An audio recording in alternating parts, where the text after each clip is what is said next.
Britain was naturally celebrating its victory, but alongside, Britain had something great to fear, and that fear was of Subhash Chandra Bose. In India, what happened was INA was a big secret. The British had kept it a guarded secret that people in India will never come to know about INA. After winning the war and hounding up INA, Britain, they wanted to humiliate Netaji. That was their agenda, that was their intention, to humiliate Netaji. They arrested 45,000 INA soldiers, out of which 25,000 were charged with treason. Even without trial, they were charged with treason. Brought in shiploads, hounded like sheep and cattle in ships, and they were brought back to India to be tried and to be put behind bars. The naval mutiny itself is a large part that has to be recorded in Indian history. Our children have to know about the role of the naval mutiny in getting their independence. This is a name I want every Indian to remember. B.C. Dutt is the person who led the mutiny. These ships, they brought down the Union Jack and they hoisted the Indian tricolor on all these ships. Look at the courage, look at the dedication, look at the kind of commitment they had, because they were all in support of INA. We had national leaders who were telling the mutineers to give up. They wanted them to surrender. Fighting for national freedom was the Congress agenda. How could somebody else take away the agenda from them to fight for freedom? How could these mutineers take away what was the Congress agenda? This Independence Day is very special for all of us. All over the world, we Indians have to celebrate this day with great fervor, and stepping into the 75th year is really a milestone for all of us. On this occasion, I would like to pay a gratitude, and I would like all my fellow Indians to join me in paying gratitude to every one of those who have got us the freedom we are enjoying today. This is a freedom, we didn't get it easy. Our history books have told us enough stories about how we got our freedom, but there are volumes of untouched history which speak of the travails, the kind of sacrifices that people made to get us the freedom we are enjoying today. And in that, I would also like to say that we owe a big gratitude to a lot of people whose names are not known in India, whom India has never acknowledged or recognized, for getting us the freedom that we have today. As I reiterate, the freedom we are enjoying today is based on the lives of hundreds and thousands of men and women who left behind their families, who left behind their personal life to give and fight for us. And INA is definitely one of those much spoken about, and we owe a full gratitude to INA. As I share a few moments with you narrating how we got our freedom, a large part of history that has not been acknowledged, that's not been taught to us in our school books. The history we have learned, unfortunately, is not really the entire history. It is part of the history, and we as Indians, it is our duty to know how we got our freedom and who fought for us and what is it that they went through. So in this slide, I want to bring to you a few of these stories. I would not like to call it stories. These are life experiences, the struggles. I would like to place before you certain facts. When I say facts, these are all recorded facts and not out of somebody's imagination written in a book or some kind of a fictionalized story. These are absolutely documented facts that I'm going to share with you in the next few moments about how India got her freedom. So we all know that the British left India and they left in a hurry. They really left in a hurry. What happened was, after the World War ended, Britain was naturally celebrating its victory, but alongside, Britain had something great to fear, and that fear was of Subhash Chandra Bose. They feared him immensely, and of course they even declared that he died. That's a different issue to be discussed, and they knew that he had not died.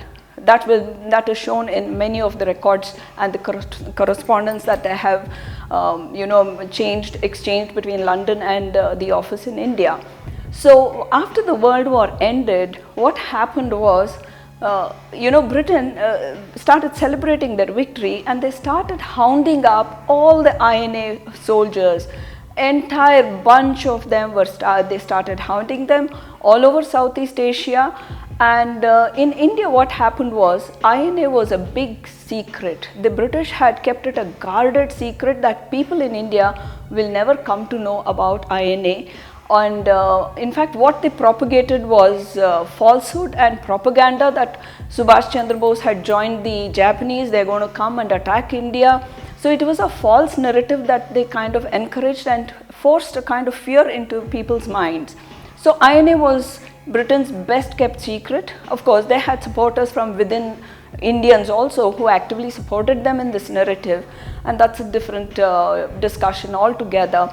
So after the World War ended, what happened is our soldiers who were fighting in the British Indian Army, the British Indian Navy and the British Indian Air Force, all these men, when they were out at war, they came face to face with their own brethren fighting from outside the borders of India to liberate India.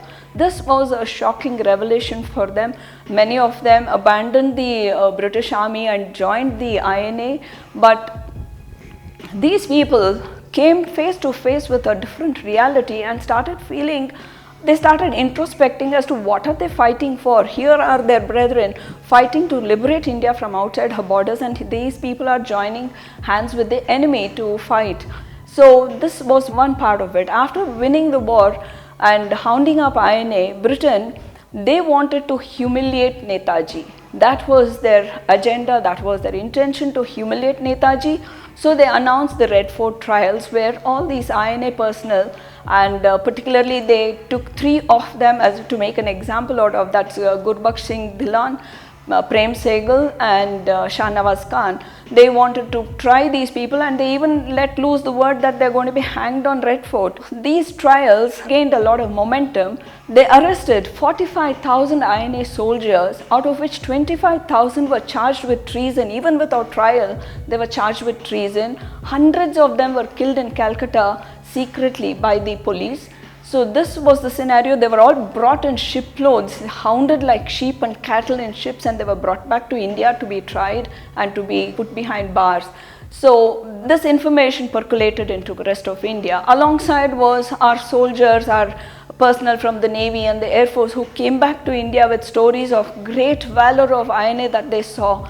They were fascinated by the kind of dedication, and they came back with a completely different story. And India became aware of INA. And there was naturally a kind of a brewing discontent also amongst Indians. So what happened was, these soldiers who came back, the naval sailors, they started introspecting about what is it they are doing, because there was huge discrimination that they were facing within the services. It happened in the Air Force, it happened in the Navy, it happened with the Army also. The Indian soldiers were all being discriminated against, while their other British counterparts enjoyed a lot of privileges and comforts. These people were treated very shabbily. So this protest within them led to the naval mutiny. The naval mutiny itself is a large part that has to be recorded in Indian history. Our children have to know about the role of the naval mutiny in getting their independence. So the naval mutiny officially broke out on 18th of February 1946. But this discontent was brewing from November itself. The signals were all there, seen within the Navy, naval quarters, but it was building up to the extent that they started saying that they are sitting on a volcano that's likely to erupt any time. This is the statement Wavell made, that we are sitting on a volcano which can erupt any time. And by November, things had started unsettling for the British. But February was when the naval mutiny broke out. On 18th February, and I must pay a gratitude to B.C. Dutt. This is a name I want every Indian to remember. B.C. Dutt is the person who led the mutiny, and he has a great role in getting us our freedom today. So when the mutiny happened on 18th, hundreds and thousands of naval sailors, they called them ratings, the British called them ratings, they joined the mutiny, hundreds and thousands of them, and within 2 days, by 20th of February, About 20,000 naval mutineers were there out on the streets protesting against the British. See, those days there were no cell phones, no ways of communication as we have today, but can you believe it? In those 2 days, the mutiny which started in Mumbai in a training ship called HMIS Talwar, it spread to Karachi, to Andamans, to Calcutta, to Cochin, everywhere the mutiny spread. Out of 84 ships that the British had, 78 ships went on mutiny. They were all mutiny, protesting and demonstrations. They took to the streets. 6 lakh mill workers from Mumbai joined them. They were on the streets. Then the students joined. In Varanasi, public and trade unions joined. They were on the streets. Calcutta was burning. So this completely shook the British. You know, they were reminded of the Sepoy Mutiny of 1857. Now, Sepoy Mutiny had shaken them, but they still were able to overpower because India was at that time still sleeping. They had not woken up to the idea of independence. So the British got away with it. But this time they knew they cannot get away with it simply because they knew that their entire strength rested on the Indians in their armed forces. They had a huge number of Indians who were in the Army, Navy and the Air Force. Now all of them had fallen against the British and they were protesting. So they knew they had lost the loyalty of the Indians in their defense forces. And they even had this discussion. They said if they have to remain in India, they will have to keep a permanent army here with their men in it, which they couldn't afford. They didn't have that many people to keep a permanent army here. So this shook the British out of their wits. So 4 days after the mutiny started, that's on 23rd of February 1946, British held an emergency meeting in London. And then in that emergency meeting, they decided that power has to be transferred. There is no way that they can get away with this situation and power has to be transferred. And then they sent a parliamentary committee here to study the situation. The parliamentary committee of some MPs, about 10 of them, came here and met. The British officers here feared for their life and safety. They feared for the safety of their families. And they said, if we don't leave India, we are going to be thrown out. We'll be kicked out of India, so it's better we leave. And some of them even said, we do not want your salaries, we don't want your pension, just take us back home. There was a kind of a mini mutiny within the British forces themselves because the officers themselves didn't want to remain in India because the situation was getting very volatile. And out of 84 ships of the British Royal Navy, 78 of them were on mutiny within 2 days of the mutiny breaking out. The British forces got so desperate, they brought out tanks and bombers to the streets to quell the mobs. Whereas our mobs, they were fighting with sticks and stones. So for protesters who are fighting with sticks and stones, the British, administration, they brought out tanks. You can see archival photos of those. So many people on the street were killed. Many of them lost their lives in the protest because these people mercilessly started firing them. And Vice Admiral Godfrey, he says that he will raise the Indian Navy to ground if these mutineers don't go back. If they do not surrender, he's going to raise the Indian Navy to ground and he will be proud of it. This is the kind of statement Vice Admiral Godfrey made. So that was the attitude of the British. They were desperate, and in their desperation they were out to kill. And the sad part is they moved 25 ships onto the sea away from the land. They had removed their own officers from the ships. These had only, and another important thing, these ships, they brought down the Union Jack and they hoisted the Indian tricolor on all these ships. Look at the courage, look at the dedication, look at the kind of commitment they had, because they were all in support of INA. They said, if INA did this, we are not going to leave their work incomplete. We are going to complete what the INA could not complete. So that was their mindset. That was the kind of passion that they had. And amazing that they had the courage to bring down the Union Jack and fly our tricolor on all the ships. And it shook the US IS office also. They burnt the US flag. That made a huge furor. They also got scared. They wanted to get back because America had kept some of their troops here in India post the World War. They also wanted to get back. So in this, I come back, they moved the 25 ships, they moved into the sea and they wanted to bomb all these ships. There were signals sent out to all their air force stations to load their aircrafts with bombs and ammunition. Yelahanka being one of them, Hyderabad being one of them, there were signals sent, fly at orders with loaded ammunition. They wanted to fly and just bomb these people wherever they are. And when they wanted to finish off, this was their only way they could quell the mutiny as they thought. They brought a ship called HMIS Glasgow, a destroyer. They brought the ship from Britain. This ship sailed to Bombay. They came here to bomb these ships that were lined at sea. So this was the ultimate. And on this side, we had national leaders who were telling the mutineers to give up. They wanted them to surrender. And this was India's golden opportunity to throw the British out. But somehow the political aspect of it was different, the political mindset was different. They were discouraging, and Gandhiji even told these mutineers, surrender, and if you're not happy with your job because of discrimination, quit the job. He is asking hundreds and thousands of these mutineers to quit the job because for them, fighting for national freedom was the Congress agenda. How could somebody else take away the agenda from them to fight for freedom? How could these mutineers take away what was the Congress agenda? So with this, Gandhi and the other leaders joined together in forcing these mutineers to surrender, and very unfortunate conversations, very unfortunate advice was given at that time. Kind of unity that the mutiny saw is unimaginable. The Hindus and Muslims got together like never before, and they were all there together fighting the British. And Gandhi called this an unholy alliance. He said, people, the Hindus and Muslims uniting like this is an unholy alliance. On 24th February, Aruna Asaf Ali, who was till then in hiding, she came out and addressed a press conference lending support to the mutineers, because very few political leaders were supporting the mutineers.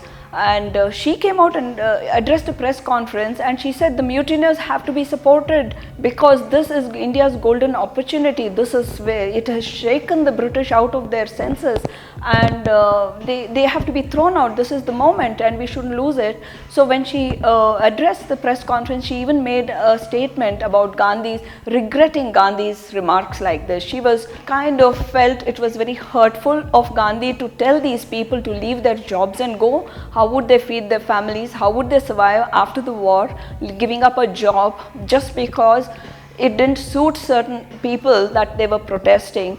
And she said, calling it an unholy alliance is something unacceptable. She said, I will go to any length to unite anybody if we are going to fight a common enemy and throw them out. So that said, now the mutiny ended with the surrender of the forces, the mutineers, but it was a successful mutiny because by then the British had decided to transfer power. Wavell was sent back and Mountbatten was brought in, and on 2nd May he wrote to the headquarters in London preparing a transfer of power document. 17th of May he called the leaders and had a meeting with the Indian leaders in Delhi. And on 3rd of June 1946, All India Radio, Akashvani, announced the transfer of power to India, and on 4th June they held a press conference and announced the transfer of power. So imagine, Mountbatten comes in March, May he sends out this document, gets an approval, and within a few days, and he calls a meeting of the leaders on 17th of May. How quickly within the next few months they have decided to transfer power and just quit. They quit India. And who made them quit India? It was the INA, it was the naval mutiny. I'm not discounting the other freedom fighters. Certainly, please don't take me amiss. I value the services of each and every one of them, however big or small. People in India, people outside India who have left everything behind to fight and join the movement and get us our freedom.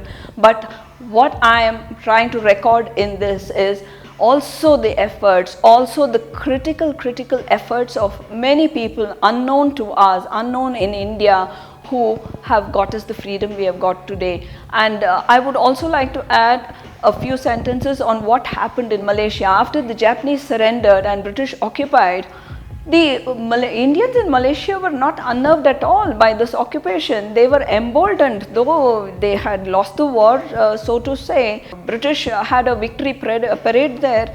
These people, on the day of the victory parade, all of them flew the Indian tricolor on their houses. Can you imagine, outside of India, our tricolor flew on the houses of these people while Britain was celebrating its victory in the World War. And people there in Malaysia, shopkeepers, people, general, nobody spoke to the British. Shopkeepers refused to sell their goods to these people. They did not cooperate at all. So all of this got the British shaken out of their wits, and they had to leave India.